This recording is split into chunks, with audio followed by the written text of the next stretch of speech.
दोस्तों, ये 524 मॉड्यूल है। इस मॉड्यूल को आप किसी भी एसएमपीएस सप्लाई में बहुत ही आसान तरीके से लगा सकते हैं। इसको क्यों लगाया जाता है और इसकी सारी डिटेल्स आपको इस वीडियो में मिल जाएगी। ये वीडियो आपके लिए बहुत ज़्यादा हेल्पफुल और बहुत ज़्यादा इम्पोर्टेंट होने वाली है। काफ़ी कुछ इस वीडियो से आपको सीखने के लिए मिलने वाला है। वीडियो को पूरा ज़रूर देखिएगा और आप मेरी वीडियोस कहाँ से देख रहे हैं और कितने समय से देख रहे हैं कमेंट करके ज़रूर बताइएगा। तो चलिए स्टार्ट करते हैं। ये एक 524 मॉड्यूल है। इस मॉड्यूल का इस्तेमाल किसी भी खराब सप्लाई में किया जाता है। एग्जाम्पल के लिए मैंने एक सप्लाई ली है। इस सप्लाई में आप देख रहे होंगे कि स्विचिंग के लिए एक आईसी इस्तेमाल की गई है। ये आईसी अगर किसी कारणवश सर्किट में जब खराब हो जाती है और मार्केट में ये इजीली उपलब्ध अगर नहीं हो पाती है या इसकी जगह कोई मोसफेट लगा हो वो मिल नहीं पाता है या कोई भी सप्लाई हो, कोई भी आपकी एसएमपीएस की कोई भी सप्लाई ए टू जेड कोई भी सप्लाई, सिर्फ आप हिंट देने के लिए मैं इसका इस्तेमाल कर रहा हूँ। ठीक है, ये आसानी से मिल जाती है लेकिन एक सिर्फ आपको सिखाने के लिए इसका इस्तेमाल कर रहा हूँ। अब ये मत कहिएगा कि मॉड्यूल से सस्ती तो ये सर्किट मिल जाता है। ठीक है, तो मैं सिर्फ सिखाने के लिए एक सर्किट को लेके आया हूँ क्योंकि सीखने के लिए सबसे बेहतरीन सर्किट यही है। ठीक है, तो 524 मॉड्यूल को किसी भी मॉसफेट या आईसी के बदले में लगाया जाता है स्विचिंग के लिए। इसको लगाने के अलग अलग तरीके हैं। दो तरीके कॉमनली लोग इस्तेमाल करते हैं तो वो आपको यहाँ पर बता दूंगा, लेकिन सबसे ज़्यादा इस्तेमाल होने वाला तरीका भी यहाँ पर बता दूंगा। इसको 524 मॉड्यूल इसीलिए कहा जाता है क्योंकि कभी भी सर्किट में जब 5 वोल्ट से लेके 24 वोल्ट तक कोई भी वोल्ट अगर मिसिंग होती है तो इस मॉड्यूल के द्वारा उसको बनाया जाता है। इसके द्वारा एक दूसरी ट्रिक का इस्तेमाल करके सभी वोल्टेज को भी बनाया जाता है। इस मॉड्यूल के अंदर आपको इस डिब्बी के अंदर आपको एक इस तरीके का मॉड्यूल मिल जाता है और एक आपको इस तरीके की इसकी पूरा जानकारी मिल जाएगी। इसमें फिगर के थ्रू समझाया गया है। अगर आपको इंग्लिश पढ़नी आती है तो उसमें पढ़ सकते हैं। तो यहाँ पर फिगर 1, फिगर 2 एंड फिगर 3 यहाँ पर दिया गया है, यानी कि किस किस तरीके से आप इसको सप्लाई में इस्तेमाल कर सकते हैं। ठीक है, तो यहाँ पर हमें ज़्यादा इसकी ज़रूरत है नहीं तो हम आपको यहाँ पर बताएंगे। तो यहाँ पर जैसे कि ये एक सप्लाई है, यहाँ पर इसकी एक आईसी खराब है। तो इस आईसी खराब होने की स्थिति में हम एक एसटीआर मॉड्यूल का इस्तेमाल करेंगे जो कि ये वाला है। अच्छा, इसमें एक छोटा वाला एसटीआर मॉड्यूल आता है 5 पिन वाला।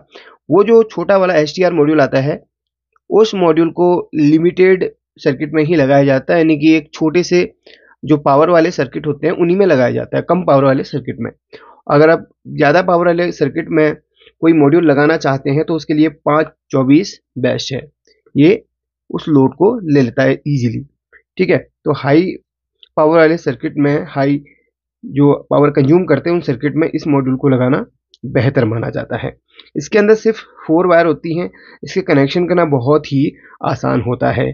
अगर आप देख रहे होंगे यहाँ पर 2 वायर इस तरीके से दी गई हैं और 2 वायर इस तरीके से दी गई हैं। ये 2 वायर के जो कनेक्शन होते हैं वो किस तरीके से होते हैं, ये जो ब्लैक कलर की वायर दी गई है वो जो सर्किट का जो प्राइमरी सेक्शन होता है, जैसे सर्किट है इसके 2 सेक्शन होते हैं, एक प्राइमरी होता है एक सेकेंडरी। प्राइमरी सेक्शन वो होता है जहां पर पावर इनपुट होती है और ट्रांसफार्मर का आधा हिस्सा, इनपुट से लेके आधा हिस्सा पूरा प्राइमरी सेक्शन में आता है। और इस ट्रांसफार्मर से उधर को जो दूसरा जो कोल्ड सेक्शन होता है जहां पर कम वोल्टेज बन के निकल रही होती है वो सेकेंडरी सेक्शन कहलाता है। ठीक है, तो ये जो इसके 2 सेक्शन होते हैं, ये हॉट सेक्शन प्राइमरी वाला, कोल्ड सेक्शन सेकेंडरी वाला। तो प्राइमरी सेक्शन में जो मेन कैपेसिटर होता है, यहाँ पर आप देख रहे होंगे इनपुट हुआ और इसके बाद ये 4 डायोड है, रेक्टिफायर इसमें बनाया गया है। इसके बाद रेक्टिफायर से डीसी बन के इस कैपेसिटर में जाएगा वोल्टेज फिल्टर होने के लिए। कैपेसिटर की जो वोल्टेज हो सकती है 400, 450, 500, 600 ऊपर भी हो सकती है। तो उस मेन कैपेसिटर के नेगेटिव में ब्लैक वायर को इस तरीके से सोल्डरिंग किया जाएगा। अब बात करते हैं रेड वायर की, तो रेड वायर ड्रेन पे जुड़ेगी। अब ड्रेन कहाँ पर है? अच्छा, यहाँ पर जो आईसी लगी हुई है स्विचिंग के लिए वो वाइपर बाई से एक मॉसफेट आईसी है, यानी कि मॉसफेट को आईसी के फॉर्म पे यहाँ पे दिया गया है। तो यहाँ पर इस आईसी में ड्रेन की पिन को फाइंड आउट करना होता है। अगर आपको नहीं पता तो इस आईसी की डाटा शीट निकाल सकते हैं गूगल से और वहां पर पता चल जाएगी कौन सी नंबर की पिन उसकी क्या है, ड्रेन की है। अगर फिर भी नहीं पता चल पा रहा है तो एक सिंपल सा ट्रिक बता देता हूँ कि रेड जो पिन है उसको ड्रेन में कैसे जोड़ा जाता है। देखिए, जिस सर्किट पे आप काम कर रहे हैं उस सर्किट में लगी हुई आईसी या लगे हुए मॉसफेट को, खराब मॉसफेट या खराब आईसी को निकाल लेना है। मॉसफेट लगा है तो उसको निकालने के बाद मॉसफेट को जो ड्राइव कर रहा है, मॉसफेट की गेट की पिन के साथ जो आईसी लगी है, जो ड्राइवर आईसी लगी है, उसको भी निकाल लें। उसके बाद आईसी और ड्राइवर आईसी निकाल, इसमें तो आईसी ही है तो इसमें मॉसफेट नहीं, तो मॉसफेट होता तो इसमें ड्राइवर आईसी भी होती तो उसको भी हमने निकालना पड़ता। इस आईसी को भी मैं निकालूंगा। अब ड्रेन की पिन फाइंड आउट करने का जो तरीका है मैं बता देता हूँ, सिंपल सा है। जो मेन कैपेसिटर है इसका जो पॉजिटिव वाला टर्मिनल है, यानी कि ये टर्मिनल पॉजिटिव का है, इस पॉजिटिव टर्मिनल को आप ट्रैक करो। इस पॉजिटिव टर्मिनल को अगर ट्रैक करोगे तो ये ट्रांसफॉर्मर की एक लेग से जुड़ा हुआ वो रहेगा। जैसे कि ये पॉजिटिव टर्मिनल है, इसको हम ट्रैक करते हैं तो ट्रांसफॉर्मर की इस पिन से ये जुड़ा हुआ है यहां पर। अब इसके अपोजिट, यानी कि ट्रांसफॉर्मर की जो वायरिंग होती है, एक शुरू हुई और दूसरे एंड हो जाती है। यानी कि कॉइल होती है, कॉइल का एक सिरा आपके पॉजिटिव से रहेगा तो दूसरा सिरा उसी ट्रांसफॉर्मर के कहीं ना कहीं से जुड़ा हुआ रहेगा। उस सिरे को हमने फाइंड आउट करना है, वही आपका ड्रेन की पिन रहेगी। चलिए, इसके लिए मुझे मल्टीमीटर की हेल्प लेनी पड़ेगी। मल्टीमीटर को रखता हूं कंटिन्यूटी मोड पे और हमारी सप्लाई अभी बिल्कुल ऑफ कंडीशन में है। ठीक है, अब जैसे हमने आपको बताया था कैपेसिटर का जो पॉजिटिव है वो ट्रांसफॉर्मर की एक पिन पे जा रहा है, इस पिन पे। अब इस पिन का जो दूसरा सिरा है उसको फाइंड करने के लिए हमें क्या करना पड़ेगा, मल्टीमीटर से हमें बारी बारी से दो तीन पिनों में हमें चेक करना पड़ेगा। बाकी की दो तीन पिनें और हैं उनमें चेक करना है। जिसमें कंटिन्यूटी बजर बज रहा है वो आपके ट्रांसफॉर्मर का क्या है, कॉइल का दूसरा सिरा। ये है वो सिरा। तो ये हमारी ड्रेन की पिन, आईसी की ड्रेन की पिन इसी के साथ में अटैच है, पॉजिटिव के अपोजिट साइड वाला। और हाँ, जरूरी नहीं कि इसके बगल वाला ही हो, इसके लास्ट वाला भी हो सकता है या ए वाला भी हो सकता है। तो सिर्फ आपको मल्टीमीटर से कंटिन्यूटी चेक करना है। तो मेरे केस में ये वाली पिन हमारी इसमें आईसी के ड्रेन से जुड़ी है। ये आईसी है, दो पिनें हैं इसकी ड्रेन से जुड़ी हुई है। तो 101% ये दो पिनें हमारी ड्रेन की हैं क्योंकि आपस में ये इसी से कनेक्टेड है। तो ठीक है, सिंपल सा है ट्रिक ड्रेन का। अगर आपको पता नहीं है तो ये तरीका मैंने बता दिया है। तो अब इस आईसी को निकालता हूं और इसमें मैं रेड को ड्रेन में जोड़ता हूं, यानी कि इस वाले में जोड़ता हूं, और ब्लैक को मैं कैपेसिटर के नेगेटिव से जोड़ता हूं। मेरी वीडियो थोड़ा लंबी हो रही है, माफ कीजिएगा, बहुत सारी चीजें हैं डिटेल से बतानी पड़ती है क्योंकि लोगों को सही तरीके से नहीं सिखाया गया तो काफी लोग गलती कर बैठते हैं, उनका मॉड्यूल खराब ना हो और उनको आधा अधूरा ज्ञान जानकारी न मिले। ठीक है, अब ये तो दो वायरिंग का बता दिया मैंने। अब ये जो दो वायर हैं इनका जो प्रयोग होगा वो हमारा सेकेंडरी सेक्शन में होता है। दो तरीके मैंने आपको बताए थे। पहला तरीका इसमें क्या है मैं बता देता हूं। पहला तरीका ये है कि आईसी को निकाल लिया और उसके बाद क्या किया है आपने, इसको जो है इसकी दो वायर हैं। जो ब्लू कलर की वायर रहेगी वो रहेगी आपकी यहां पर, जो ग्राउंड वाला है। सभी कैपेसिटर के सेकेंडरी सेक्शन की बता रहा हूं। ठीक है, ये दो वायर हमारे सेकेंडरी सेक्शन में इनके कनेक्शन होते हैं। तो ब्लू कलर की वायर को ग्राउंड किया जाएगा।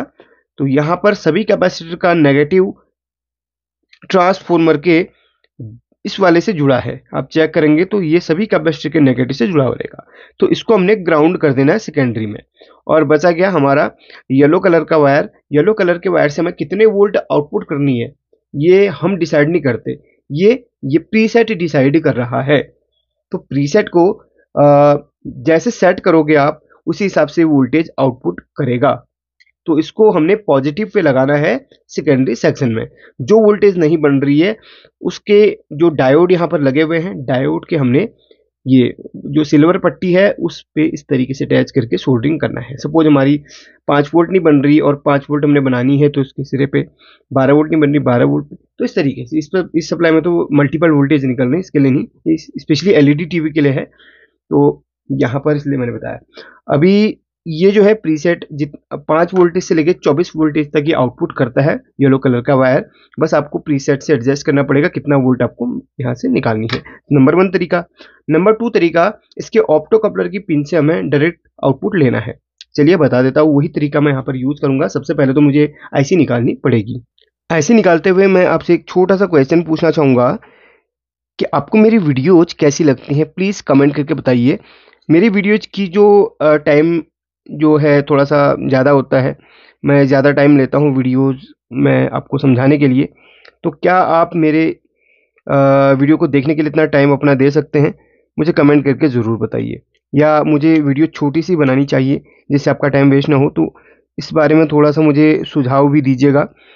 हालांकि मेरी जो लॉन्ग वीडियोज़ हैं वो लोगों को ज़्यादा पसंद आती हैं, तो आपकी क्या राय है, आप इस पे मुझे प्लीज़ कमेंट करके बताइएगा।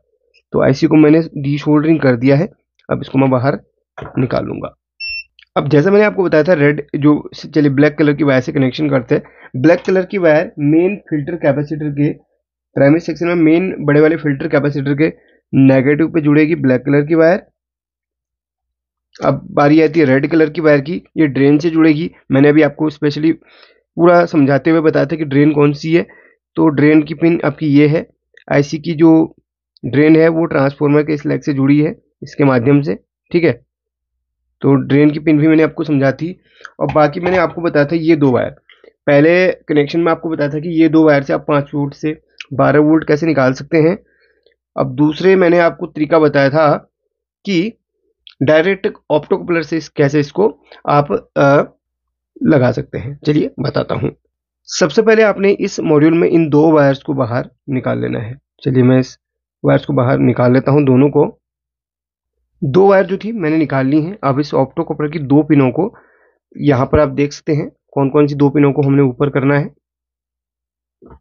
ये डॉट वाली पिन इसकी फर्स्ट की होती है, इसके बाद ये सेकेंड होती है। तो इन दोनों पिनों को हमने इस सर्किट से ऊपर इस तरीके से उठा लेना है, यानी कि इस सर्किट में हमने इसमें नहीं लगाना है। इस तरीके से हमने इन दोनों पिनों को ऊपर उठा लिया है, जैसे कि आप यहाँ पर देख सकते हैं। अब ये दो पिन पे हमने क्या करनी है, दो वायर जो हमने निकाली थी उसका कनेक्शन इसमें करने हैं। तो येलो कलर हमने फर्स्ट नंबर पिन पे रखी हुई है जो डॉट वाली थी, और ब्लू कलर हमने सेकेंड नंबर पे उसी के जस्ट बगल वाली पिन पे इस तरीके से सोल्डरिंग करी है। यहाँ पर आप देख सकते हैं। अब जो येलो कलर की जो वायर है वो हमने, अच्छा यहाँ पर जो ऑप्टो कपलर लगा है उसमें हमें करना क्या है, इसमें भी इसको ऊपर उठा लेना है। इस ऑप्टो कपलर को ऊपर उठा लेना है कुछ इस तरीके से। ये ऑप्टो कपलर हमने इस तरीके से ऊपर उठा लिया है। अब अगर आप ध्यान देंगे तो यहाँ पर जो ऑप्टो कपलर हमने उठाया उसके भी सेकेंडरी साइड से उठाया हुआ है। ये जो डॉट वाली साइड होती है, यानी कि इसकी फर्स्ट सेकंड पिन इधर से भी उठाई हुई है, उस ऑप्टो कपलर हमने ऊपर रखा हुआ है। और अब यहाँ पर हमने करना क्या है, ये वाली दो पिन है सेम ऑप्टो कपलर की जो हमने नंबर यहाँ पर देखा हुआ है फर्स्ट और सेकेंड, वैसे ही वहाँ पर फर्स्ट और सेकेंड इसके सर्किट में हमने उसके कनेक्शन करने हैं। तो येलो वाली हमने डॉट वाली साइड को यहाँ पर से हमने निकाली थी, तो यहीं पर हमने उठा के लगा देंगे। और ब्लू वाली सेकेंड नंबर की पिन से हमने निकाली थी, तो प्रिंट जो सर्किट का प्रिंट है उस पर हमने ब्लू वाली को इस तरीके से सोल्डरिंग कर लेना है। देखिए, यानी कि ये जो ऑप्टो कपलर है इसके कनेक्शन यहाँ से हमने सेकेंडरी साइड से हटा दिए हैं, और इस ऑप्टो कपलर को सेकेंडरी फीडबैक हमने यहाँ पर यूज किया हुआ है। चलिए अब एक डेमो भी आपको दिखा देता हूँ। इस सप्लाई को मैंने ऑन कर लिया है। अब मैं आपको वोल्टेज यहाँ पर दिखाना चाहूँगा। इसको मैं करूँगा पहले ग्राउंड। ग्राउंड यहाँ पर, यहाँ से सेकेंड नंबर की पिन होती है या यहाँ से सेकेंड नंबर की पिन होती है, ग्राउंड कर लिया है। और फर्स्ट नंबर की पिन पे हमें वोल्टेज मिलनी चाहिए 5, बिल्कुल फिक्स 5। अच्छा, यहाँ पर मैं मल्टीमीटर को ऐसे आपको दिखाना चाहूँगा ताकि आपको मल्टीमीटर क्लियरली दिखाई दे। शायद आपको मल्टीमीटर भी दिख रहा होगा। तो फर्स्ट नंबर की पिन पे कितनी वोल्ट मिल रही है, 5 वोल्ट, जो कि हमें मिलनी चाहिए। इसके बाद यहाँ से थर्ड नंबर की पिन पे 22-24 वोल्ट मिलती है, तो 25 वोल्ट है। लोड पड़ने पर ये फिक्स 22-24 वोल्ट हो जाएगा। इसके बाद 12 से 16-17 वोल्ट समथिंग मिलती है, तो 19 मिल रही है, फिक्स हो जाएगा। इसकी टेंशन नहीं लेनी है, मतलब लोड पड़ने पर फिक्स हो जाएगा, ठीक है। यहाँ पर हमें 5 वोल्ट से 3.3 वोल्ट तक मिलेगा, तो यहाँ पर ये दिखा रहा है 4.3। वैसे इस लास्ट वाली पिन का ही हमारे सर्किट को काम होता है, इस 5 वोल्ट का नहीं होता है। इसी 5 वोल्ट से कन्वर्ट होकर 3.3 बनती है। तो ये रहा भाई सारे कनेक्शन आपको मैंने यहाँ पर समझा दिए हैं। तो अब आपको समझ में आ गया होगा कि ये किस तरीके से काम करता है। सारी चीज़ें समझा दी हैं, कैसे इसके कनेक्शन है वो आपको समझा दिया है। तो ये सिर्फ एक छोटा सा सर्किट था समझाने के लिए। बाकी आपको किसी भी सर्किट में, कोई भी सर्किट में आप इसका इस्तेमाल कर सकते हैं, हैवी लोड वाले सर्किट में। और एक और रिकमेंड आपको करूंगा, इसको इस तरीके से खुला आप किसी भी सर्किट भले बांध के रख लो, कोई दिक्कत नहीं है, लेकिन आपको जो इसमें जो मॉसफेट दिया गया है इसको हीट सिंक पे जरूर कहीं पर कस लेना, थोड़ा सा कंपाउंड लगा के कस लेना इसको, क्योंकि ये वर्किंग के टाइम पे थोड़ा सा हीट हो सकता है। तो इसकी हीट को एब्जॉर्ब करने के लिए हीट सिंक लगाना ज़रूरी है, ताकि ये कूल रहे, कोल्ड रहे, ठंडा रहे और ये ओवर हीट ना हो। ठीक है, जो इस तरीके के कंपोनेंट्स होते हैं उनको हीट सिंक में ज़रूर लगाना चाहिए। आई होप कि आपको ये वीडियो पसंद आई, कि मेरे सिखाने का तरीका पसंद आया होगा। अगर आप कुछ यहाँ पर कहना चाहें तो कह सकते हैं। बाकी हमारी अदर वीडियोस भी देखिए, बहुत कुछ यहाँ पर आपको सीखने के लिए मिलेगा। कल एक वीडियो बनाई थी, उस वीडियो में भी आपको बहुत कुछ आपको सिखाया था, लेकिन इस रिस्पॉन्स उतना अच्छा नहीं मिला। तो प्लीज़ रिस्पॉन्स अच्छा दीजिए, और भी बहुत कुछ सीखने के लिए आपको मिलेगा आगे। Thank you.